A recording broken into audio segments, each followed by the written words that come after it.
দেওয়া হয়েছে। যতক্ষণ না হবে ততক্ষণ আপনিও ভেতরে থাকবেন, আমরাও দরজার সামনে বসে থাকলাম। প্রয়োজনে অনশনে যাব, এই বার্তা এসপিডিকে দিয়ে দেওয়া হয়েছে।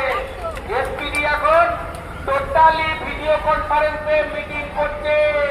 বাহ, এই তো একটা পাওয়া গেছে একদম। মিটিং করছেন, ওনাকে আমি এই বার্তা এখান থেকে দিচ্ছি, আমার প্রতিনিধিদেরও দিয়েছি। মিটিং করুন আর সিটিং করুন, পার্শ্ব শিক্ষকরা দাবি আদায় না করে যাবে না এবং আপনার সঙ্গেই নেবে। আপনি আমাদের অভিভাবক, আমরা আপনার আন্ডারে কাজ করি। এতদিন ভাওতা দিয়েছেন ফাইল ফাইল ফাইল করে, আপনার ওই ফাইল আজকে বের করতে হবে।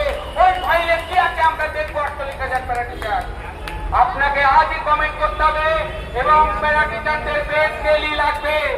আর সেই দাবিতে আমরা এখনো পর্যন্ত অনড় হয়ে রয়েছি। ওখানে যদি অনশন শুরু হয়, ওদিকে মঞ্চ বাজার কাজ চলছে, ওখানেও অনশন হবে। সারাশি আক্রমণ চলছে এই সরকারের উপর, কোন রকম ছাড় নেই, কোন ছাড় দিতে আমরা আসিনি। এ লড়াই শেষ লড়াই, এ লড়াই বাঁচার লড়াই, আর শেষ লড়াইয়ে হারতে আসিনি। আমি বলেছি লড়াই জিততে গেছি, জিতে তারপরে যাব। এখানে যদি রক্ত গঙ্গা বয়ে যায় তার জন্য প্রস্তুত আছি, কিন্তু পার্শ্ব শিক্ষকদের বাঁচিয়েই যাব। আর ধীরে ধীরে ধ্বংস হতে দেব না। তিল তিল করে একটার পর একটা সংসার নষ্ট হয়ে যাবে, আর চোখের সামনে দেখতে পাচ্ছি না।